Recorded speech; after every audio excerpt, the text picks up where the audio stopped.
Yo, what's up guys? Today I have a video that I'm really happy to share with you guys, which is actually a strategy that I've really been utilizing a lot more, or kind of a sequence of gameplay that really allows you to really hard snowball a game. You can do this as a top laner, but you also need your jungler to be aware of this. In this game, I'm with a random jungler. You're going to see me do it later with a jungler who I'm duo with. And either way, it's going to work out oftentimes if the jungler is pathing towards you. So because my jungler is starting blue side and I'm starting red side, I know he's pathing towards me, and so I'm going to trade rather aggressively because I have a pretty good matchup into Olaf early game, and the matchup is really hard later on in the game.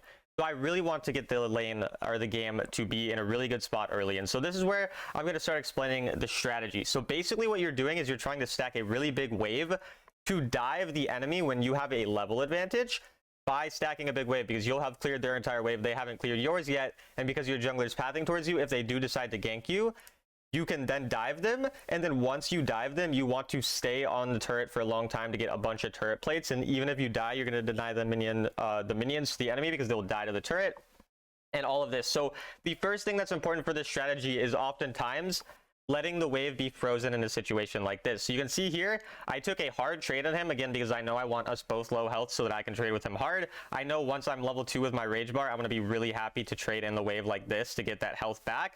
And then I want the wave to end up in a spot like this. So just, I'll wait till, okay, so just like this is exactly how you want the wave to be. With roughly even amounts of minions, I have 3, he has 4, and you want it stuck in the front of your tower as the next wave is coming. And then you need to make sure that you freeze this in front of your tower until the next wave reaches, so you can build a very big wave.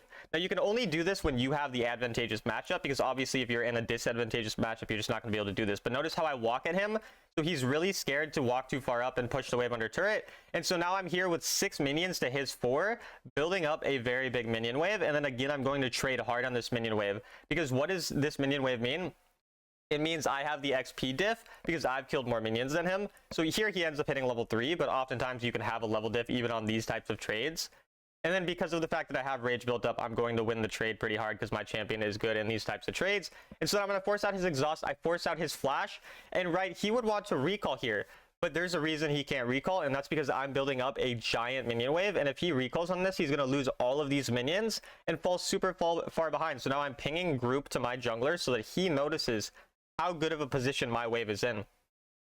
And I'm continuing to make sure Olaf will not back by walking at him and scaring him, because I know, again, I'm going to be 1 minion off of level 5 here, and my jungler is going to be here with level 5 as well. So now look how Olaf has to walk away because he just can't possibly walk up on this wave. I have 7 minions under this turret and my jungler coming here, and there's just nothing he can do. And I'm even going to go and stop his back here because he ends up being greedy, which this often happens too. And so now he has to go even further back. Now we're able to get more turret plates. He's losing more gold, and even if I miss a last hit or two, I don't care because he's losing all of these minions. I'm getting the XP from these minions. And now my level is level 5 to his level 3. And so as soon as he comes back here, you're going to see how we don't leave. We just go straight and dive him again because of this level diff. We both have ultimate. He has nothing. And we get a giant lead just from this play alone. So you're going to see here again, me and the Zed, we both go on him. We stack that wave. We get a huge lead. And so then I'm going to be recalling on over 1,000 gold extra in comparison to him. And Talon comes and gets a kill onto our Zed. But it really doesn't actually matter because, again, we have a giant gold lead. If we pull up the scoreboard here in a second, you'll see 1,100 to 2,500 gold. I accidentally turned on my sound there for a second, so you got to hear my beautiful voice. But you can see 2,600 gold to 1,179. I'm literally up 1,400 gold, and my jungler is still even gold, even after getting killed by the Talon. So this strategy just allows you to snowball games so hard. And again, it requires coordination with your jungler, which sometimes is hard in solo queue. And so it's not something you can do every game. But if you do stack up a wave like that and you see yourself in a position to possibly do this, maybe you're duo queue with your jungler, or maybe your jungler, like in this case, who I'm not duo queue with, just notices that he can do this, and you can get a giant lead. And even though, you know, obviously the game's not going well, I'm at least in a position to potentially carry despite the team being in a very rough spot. Okay guys, so this next situation I'm ending up doing with my jungle, and it's not always going to be as clean of a setup here. Like, for example, I'm not hard winning the lane or anything. We're pretty even in health, but because my champion does have a very good sustain, I can kind of do it. So Warwick is a really great champion for this. Renekton, as we showed you as well. And so you see here we get an early gank off, but that's not really what we're, you know, interested in showing you guys. We're interested in showing you the next part, which is where we continue to build up this big wave. And because our jungler is a smart player, he ends up sticking around and looking for the regank here. So you can see again, I'm going to get a big wave stacked up. I'm going to sustain because I'm Warwick. And dash into turret because I'm just a genius like that. But you can see how I'm just able to heal so much because of, again, the fact that my champion is pretty broken. I'm going to activate my W and I'm going to immediately go onto the volley bear with my ultimate. And even though I have very low mana, we're going to get the kill on him anyway. I'm going to flash because, you know, why not flash when we don't need to? It's just like a classic. And you're going to see here again, we're just going to get an absurd amount of gold from just sticking on this turret from the regank. I let my jungle know who I'm doing with, that I have no mana, so he doesn't try to go for another gank there. Otherwise, if I was like full mana, we might even be able to just gank him again and really make him hate his life. But instead, we're just going to back off after we get an extra turret plate. And then we're going to be up a ridiculous amount of gold again. So you're going to see here, I'm going to be up over 1k gold. I think I'll pull up the scoreboard in a second here to just show you guys the overall result of this play again, which is so valuable. You can do it so frequently. The scoreboard, do I pull it up? I had it up for like half a second. Okay, so you can see here 2863 to 1750 gold. And my jungler is 3k gold to enemy jungler's 1800 gold. So he also gets a big lead off this because he gets a kill. He gets a bunch of turret plates. And so we get ourselves... We're already up 1.5k gold pretty much just from our lead alone as the top jungle, and this is really what you can do really early game with this strategy. Okay, so I'm going to show you guys two more examples. One is going to be me mid lane actually ending up trying to gank and do this strategy, and then the other one's going to be this one here. So again, you see me stacking up a big wave, and we'll skip a bit through this because you kind of get the point. Okay, we went a bit far, but you kind of get the point, right? We're stacking the wave, we're just winning the trades because we're in the advantageous matchup. I'm constantly trying to punish him, just make sure he's as low as possible for my jungler to gank. Even if I take some damage, I don't actually care, again, because the goal is to get him low, get control over the wave. He uses his flash thanks to my jungler, and so now we have this giant wave getting stacked up, and he kind of has to stay here, but we're going to be able to get our you know, wave crashed in. We're going to be able to pop our W and then just get an easy kill here, which obviously works out really nicely. And then after getting this kill, we're just going to, again, stick on the wave. What are we going to do? We're going to go ult the Aatrox again, go on him. The jungle shows up, but we're level 5, both of us. Xin Zhao's level 5, but his Aatrox is level 3. So they still lose that trade. And oftentimes this was going to happen, again, with such good early game champions. And now I'm going to have a 3-0 Riven here, who's extremely strong. He does end up getting caught because of the mid realm, but even with the mid realm, you're gonna see we're gonna get a nice actually I skipped past it here. You're gonna see we're gonna get a nice little outplay even at the end here, going for the Ziggs as well. And so we just get, we're already 1-0 and 3. We're immensely ahead in gold. I want to see if I pull up the scoreboard again here, but I think we're even able to live here, if I'm not mistaken. We do end up even living that. So it's just like an absurd amount of gold lead that we have already at this point. I'm 3,100 gold. He is 1,300 gold. My jungler's 2,900. There's 2,300. So what's that? 1,800 plus 600. That's 2,400 gold lead developed just from that alone, which is pretty much my team's entire gold lead. So again, another use of this strategy being very good. So let's get into the final use of the strategy. Okay guys, so now I'm going to show you an example of me doing it as a mid laner, and it's a very similar thing you're going to be looking for as a jungler. So you can do this as mid, as jungle, really whoever. But here, I'm going to die to this Syndra in a second here, you're going to see, because I suck at the game.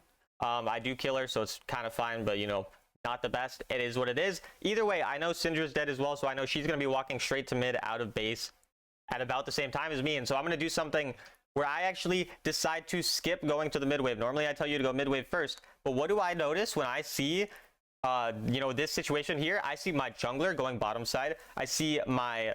Mundo with, look at the wave state. This is exactly what I was telling you guys. 2 minions here, 4 more minions. There's, again, same amount of minions on him. So I know that these minions are going to slow push into enemy turret. I'm going to have a huge wave stacked up. He even is going to get the Scorpion a second, or he has the Scorpion already as well. So it's actually even better as well. So we have 7 minions, basically, if you count the Scorpion, all to dive here. And again, the Mundo is doing pretty well in the trades. I know that I can easily make a play here. I'm skipping out on my 200 gold in mid lane, which normally I tell you guys not to do. But this is a situation where I see that we can potentially break an entire turret because of just how low he is, because of the fact that we have such a large wave. And so we're going to pressure him. He's going to get greedy and try to go under the turret. He's going to die because of it. And then we're just going to sit on this turret and just completely destroy it. Turret is going to fall literally to 0 health. We're just going to get, I think, an entire turret here. I skipped a little bit, but you can see we literally got the entire first turret. That was just straight up first turret there. I'm even gold with the Syndra. We're both 2,900 after that roam, and my Mundo has a crazy lead already. And then I wanted to kind of notice or just talk about you know, a little bit more of these sequences here that we went through. So that's kind of the main purpose of the video, is what we show you guys so far, which is, again, as the jungler or the mid laner, if you see a wave like that, make sure you're looking for that type of play. And as the top laner, when you see someone pathing towards you, try to set up your wave in such a manner. You're going to see here, I end up using my kind of strength that we had to then rotate with my teammate as well. So I'm making another play with my jungler. So not only did I make that play when I saw my jungler going bot, even though he didn't end up following up, but then I make a play with my jungler top again. I'm making my roams and my plays with my you know, teammates, really playing around them, playing around their wave states and stuff like that. And then I use this time where the enemy are distracted to get a bunch of turret plates, get myself even more accelerated gold-wise. And then a little bit later on, we're going to go top side now and take advantage of the fact that the enemy are mid lane. So we're basically getting all of the turret plates on the map. So through this entire sequence, I got first turret, I got nearly every plate in mid lane, and now I think I might even get the entire turret in top side. So at this point, I want to see again if I show you guys the gold that I have. But the gold I have is absolutely absurd. I'm even getting a tier 2 because of how long they're just wasting their time here. And then we're just going to try to one-shot the misfortune, which we do successfully do. And then we end up dying. But you can just see the amount of gold that I have. I'm already hitting Dustblade. I'm at 8,800 gold at this point in the game, guys. Literally less than 8 minutes into the game, I'm at 8,800 gold. Nobody else on the enemy team is even close to 7,000 gold. I mean, these are the types of gold you can create by playing around turret platings and making these types of plays with your team. It's absolutely absurd how much of a lead you can get. So that's going to do it for the video, guys. I really hope you enjoyed. A couple quick announcements or shout outs. I have memberships on my YouTube channel if you didn't know.